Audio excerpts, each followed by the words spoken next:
Alright, what's up guys? Got another video of what if Obi Wan died and Qui Gon trained Anakin Skywalker. So if you like this type of content, then be sure to subscribe for more fanfics, lore, comics, reviews, and video essays, and just all things Star Wars. But with all that out of the way, why don't we just dive right on in. So the story starts during the events of the Phantom Menace. Qui Gon Jinn and Obi Wan Kenobi were confronted by the Sith assassin Darth Maul. The two Jedi began the duel with the dark side user in battle, trying to overpower the other. Maul quickly realized Obi Wan was the weak link, and learning from his master to take out the weakest target first, that was his goal. Maul managed to separate Qui-Gon and Obi-Wan by trapping Qui-Gon through a ray shield. The master watched apprehensively as his apprentice dueled the Sith. Qui-Gon tried to make it through the ray shield, but it was no use. He was blocked off and he couldn't jump in to help Obi-Wan, but the Padawan stood his ground and dueled Maul. The Zabrak Sith was the strongest opponent he had ever faced. Each swing and strike was flung with precision and intent to kill. Obi-Wan used Form 3 to block, but he began to feel overwhelmed. Maul was managing to get past Obi-Wan's defense, and with a swift strike he cut off Obi-Wan's hands. Qui-Gon was horrified at what he just witnessed, and just as the ray shield lit up, Maul finished off Kenobi with a sidestep and then impaling him through the gut with his double-bladed crimson saber. Qui-Gon yelled and he launched a massive force push that sent Maul crashing into the wall. The master ran up to his student and Qui-Gon held Obi-Wan in his arms. Kenobi smiled, looking at his master. "Master, you must train the boy. You are right, he is the chosen one and will destroy the Sith." Qui-Gon spoke. "I promise you, my Padawan, I will train young Skywalker." Obi-Wan smiled once more, nodding, before dying in his master's arms. At this time, Maul regained his composure and leapt back into the fray as Qui-Gon set Obi-Wan's body down and ignited his lightsaber, standing ready. Maul smirked and he launched towards Qui-Gon and the two engaged in a duel. The battle was even, with Maul going on the offensive and Qui-Gon weaving in and out of the way. He was fluid with his motions, and this began to anger Maul, which Qui-Gon had betted on. He was going to use Maul's anger against him. The Zabrak Sith leapt forward, and this is when Qui-Gon switched to Form 3 and blocked every single strike. Their fight brought them near a reactor shaft. As Maul felt as if he was getting the upper hand, the Jedi Master switched to Form 2 and went on the offensive. He learned from Dooku and he used this against Maul. Maul was getting pushed back but began another onslaught of strikes. But Qui-Gon used this and made it look as if he was going to fall down the shaft. Maul knocked him down and brought the saber to his neck. "You are weak and you will die just like your Padawan," Maul taunted, but with the Sith assassin ranting, Qui-Gon used this as a distraction to slide behind Maul and use the Force to grab Obi-Wan's lightsaber, and he proceeded to use his own and his apprentice's lightsaber and then stab Maul through the chest. But this didn't stop Maul as he grabbed Qui-Gon's arm, which shocked him. He threw Qui-Gon's saber down the shaft and was going to bring him with him to fall to their doom. But Qui-Gon ripped his saber from Maul and proceeded to cut him in half. The Sith had a look of shock on his face as he fell down the reactor shaft in two. Qui-Gon deignited the saber and walked over back to his apprentice's body, picking him up. With Obi-Wan's death and Maul's defeat, Anakin blew up the Trade Federation ships and the battle in Naboo was over. A funeral for Obi-Wan would be held where many would attend, including the Jedi Council, Palpatine, Padme, and the Duchess of Mandalore Satine, who would have a heartbreaking cry as she watched Obi-Wan's body being burned. After the funeral, Qui-Gon would bring Anakin back to Coruscant, and once more he would again stand before the Jedi Council. Qui-Gon spoke. "The boy must be trained. I foresee he is the chosen one who will destroy the Sith and bring balance to the Force." The Jedi Council would speak to one another after hearing the accounts from Qui-Gon about Darth Maul and everything that happened. They would reach a unanimous agreement that Qui-Gon would become Anakin's master, but Qui-Gon also added that he wanted the Council to help train Anakin as well so that he could reach his full potential. They were apprehensive, but they agreed. It was at this point that Qui-Gon learned his master Dooku had left the Jedi Order, and it felt as if he had lost his master and apprentice in such a short time, but as he looked down at Anakin, he knew that Skywalker would be the future. And so, over the course of the next 10 years, Anakin would become Qui-Gon's Padawan and learn much from his master, while also training with council members and learning various things from them. For example, with Qui-Gon, the main aspect was to think outside the box, and to not always be tied down to one way of thinking like most Jedi were, but he learned various other things from different council members. With Shaak Ti, he learned how to properly meditate and to control his emotions. With Yoda, he learned wisdom and the value of the past. And with Windu, he learned to control his inner darkness and to not let it control him, but to harmonize with it, which would bring him balance. This version of Anakin was much stronger and much more in control of himself than the original. He understood what it meant to be a Jedi, but also that they were not perfect and that they needed to change, as did the galaxy. But during the event of Attack of the Clones, Padme would have assassination attempts on her life, and Qui-Gon and Anakin were assigned to protect her. Anakin would reunite with Padme, and even with all of his Jedi training, he couldn't help but falling in love with her. Qui-Gon would discover the clone army in Kamino and be captured in Geonosis. this. Anakin and Padme would fall in love with each other while he protected her on Naboo, but he would still have nightmares of his mother's death. They would go to Tatooine into the Lars homestead, and as Anakin found Shmi in the Tusken Raider camp, she would die in his arms. He would feel the anger and hatred, but he wouldn't let it consume him. Skywalker would struggle with the urge to wipe out these monsters, but he remembered Qui-Gon's words and the teachings of the Council to not let his emotions control him, which would lead him to the dark side. Anakin wouldn't wipe out the Tusken Raider camp and return to the Lars moisture farm and bury his mom. Anakin and Padme would leave to go rescue Qui-Gon, and this is where the Jedi would reunite with Dooku after so many years. The Count of Sereno looked at his student and remembered the years of training him. "My apprentice, it has been a long time. You know the Jedi and Republic are corrupt. Join me, and together we could change it all." Qui-Gon was disappointed at how low his master had fallen. "I cannot join you, master. I understand your views, but you are wrong in the way you're going about doing all of this." Dooku would sign. He would tell Qui-Gon that the corruption ran all the way to the top and that the Sith controlled everything. But unlike Obi Wan, Qui-Gon would believe this. He would see the corruption of the Senate and Republic, and Dooku telling him about the Sith would unnerve him. The events of Attack of the Clones play out like normal until Qui-Gon and Anakin confront Dooku. Instead of rushing in, Anakin would stay by his master's side, using his teachings to see that would be a mistake. Dooku looked at Qui-Gon's apprentice, and he could feel the power that laid within him. Qui-Gon told Dooku to surrender, but the Count of Sereno told his former apprentice that he couldn't do that. Qui-Gon didn't want to do this, but he had no choice. So he and Anakin ignited their sabers and leapt in to duel Dooku. The former Jedi Master was surprised at their flawless teamwork and how one made up for the other. But even with Qui-Gon and Anakin, who was far stronger in this timeline, Dooku still held his own. He was the greatest lightsaber duelist of this era, after all. He used Form 2 to beautifully parry and strike back against Qui-Gon and Anakin. Skywalker learned various forms, and he adapted a style that used whatever form was necessary in the heat of battle. So in this, he used a mix of Form 5 and Form 7 while also trying to implement an incomplete Vapad. It was working a little, but not as well as Windu's, but it kept Dooku at bay, and the Jedi and Sith were evenly matched. That was until Yoda arrived. On the arrival of the Grand Master, Dooku knew he couldn't win this fight against the three of them. Yoda jumped into the duel to help Anakin and Qui-Gon, and Dooku looked for a way to escape. He struggled to block and defend against the three light side users. He unleashed a blast of Force Lightning, which Yoda blocked and tried to escape, but Anakin stopped him and replaced with the Force. Dooku couldn't move, and he realized he had lost. Anakin used the Force to move a metal beam and twist and contort it to tie up Dooku so he couldn't escape. The former Jedi now sat defeated with his master, apprentice, and his apprentice's Padawan staring at him. He looked at Qui-Gon and thought that maybe he was in the wrong. Maybe with Qui-Gon's help he could truly change the Republic and Jedi without going down the path of the dark side. Dooku was arrested, but without the Count leading the Separatists, the Clone Wars would begin in a very unusual way. Anakin would reunite with Padme, and the two would get married on Naboo. While Dooku was in custody, he would be visited by Qui-Gon, Yoda, and Mace Windu. The three Jedi Masters could feel the tension in Dooku, and Tyrannus had spent the past few weeks meditating on what he should do.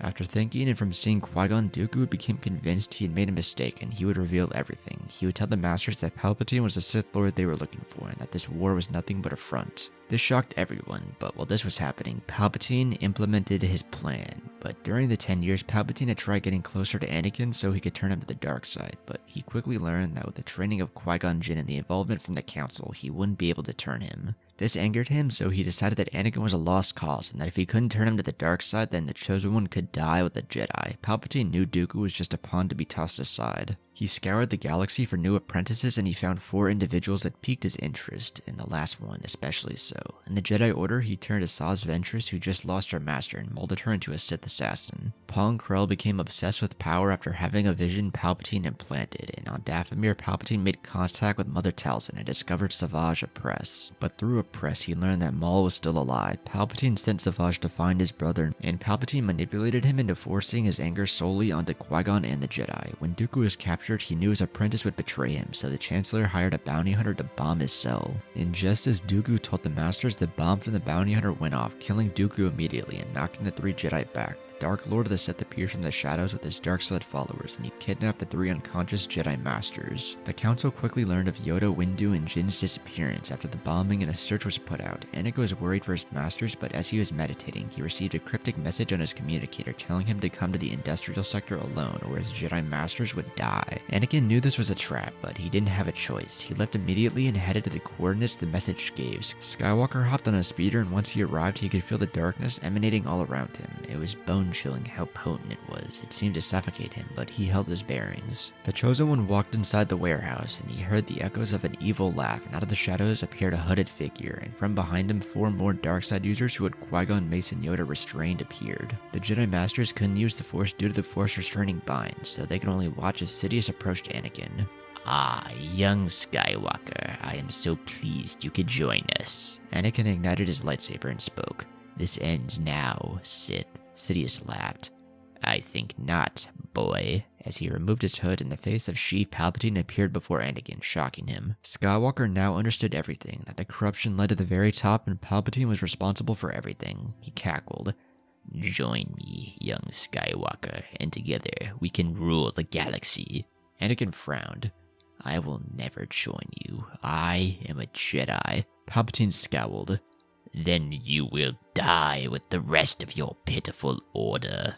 The dark-side users stepped forward and ignited their crimson blades. Anakin watched as Maul, Savage, Asajj, and Pong Krell surrounded him. He didn't know if he could win this battle, but he had no choice. Savage leapt forward and Anakin could feel the strength behind his swings, but Skywalker easily evaded him and used a Vapad to throw his attacks against him. He backflipped over Savage, but just as he did, Ventress ran forward and her speed was unmatched. Anakin could barely keep up at first, but he felt himself growing stronger. He blocked each of her attacks and then used a massive force push that sent her flying into Savage and then into the wall. Just then, Pong Krell jumped forward using his 2 double-bladed crimson sabers. He had massive range with his attacks, and whenever Anakin dodged, he seemed to be within arm's reach of Krell's attacks. But his attacks were too wide open, and this allowed Anakin to break through his defense and knock him back with the Force. But then Maul leapt forward, and he seemed to be on a different level than the rest. He easily blocked Anakin's attacks and was equal in every aspect, but Anakin looked at his masters and then used Maul's attacks against him. As Maul slashed forward, this freed the Jedi Masters. He brought 3 extra sabers just in case, and he tossed them to Yoda, Mace, and Qui-Gon. Palpatine scowled, and the 3 Jedi Masters ignited their sabers just as the 4 dark-side users got their bearings and jumped back into battle. This time, Palpatine joined the fray, igniting 2 crimson sabers, and the 5 dark-side users stared down the 4 light-side users. Yoda jumped in to duel Palpatine, while Windu dueled Krell, Anakin dueled Ventress, and Qui-Gon dueled Savage and Maul. Anakin felt himself growing stronger, and as Asajj ran forward and went for a quick strike, he blocked them all with ease. Anakin was getting stronger during this fight, and Asajj by herself was no match for Anakin. She quickly realized just how far above Skywalker was, but she couldn't stop now. As she went for a quick jab, Anakin sidestepped and slashed her right down the middle of her back, and she dropped to the floor. He grabbed her as she fell, and he saw the tears in her eyes as she died. And in that moment, Anakin realized she was just another pawn in Palpatine's scheme. He looked over and saw that Mace had finished off Pong Krell and had joined Yoda in dueling Palpatine. He looked over at his master, who was dueling Maul and Savage. Qui-Gon could handle Maul and Savage individually, but together they were overpowering Anakin's master. The Chosen One jumped in to help his master, and they stood back to back. Anakin dueled Savage while Qui-Gon dueled Maul. The Zabrak Sith smiled.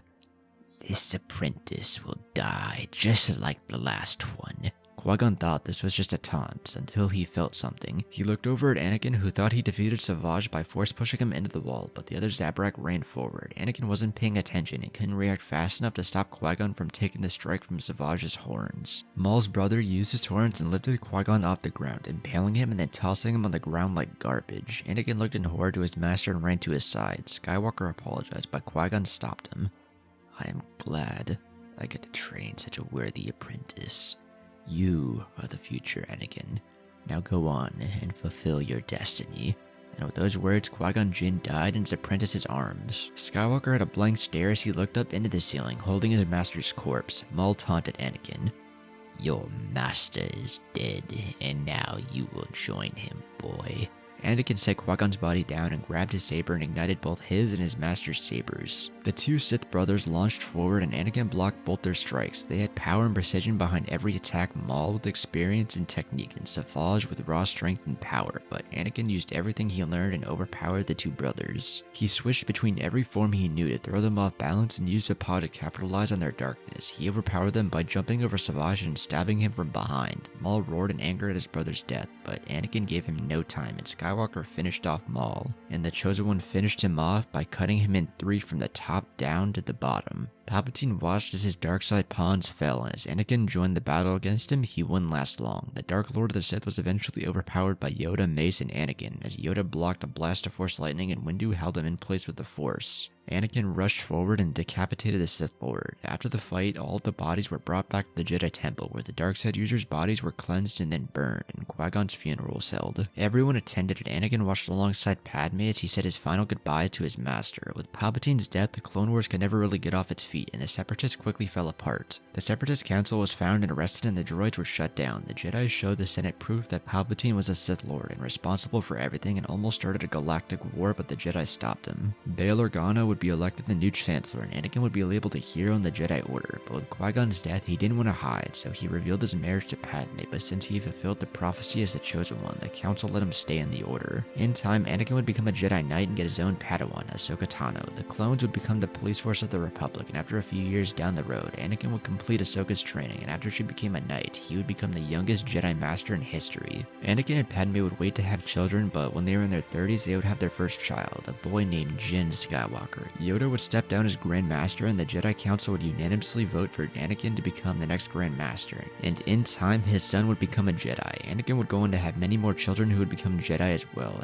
and as Grand Master alongside his wife Padme, who became Supreme Chancellor after Bail Organa. The two would lead the galaxy into an era of peace and prosperity. Alright, and that's the story. I always really like doing the light side endings. I do a lot of dark side endings a lot. I mean, those are kind of more fun to do, but I always fuck with doing the light side endings. I mean, it's always nice to see Anakin, or whatever character the story is about, getting the happy ending that they all want. Now, if Qui-Gon did survive is a what if that is done a lot. I kind of wanted to do my own twist on it. I think if Qui-Gon lives, Dooku, he doesn't really fully turn to the dark side. He might still go with Palpatine, but seeing Qui-Gon on Geonosis, it just kinda reassured him and made him see the light again. But also been watching the Clone Wars, so I wanted to add some Clone Wars characters, so we definitely got the return of Maul and Savage, but also Asajj and Pong Krell. I just wanted to add them in there, and I kinda wanted to have Palpatine just give up on the idea of Anakin and just use these four. But I mean, I had fun writing it, and if you enjoyed the video, then be sure to leave a like, comment, and subscribe. If you want to see more from me, go check out my other channels, and if you want to donate to see a video or a short done, then you can donate to my Cash App, which will be all linked down below. But with all that out of the way, I will catch you all in the next one.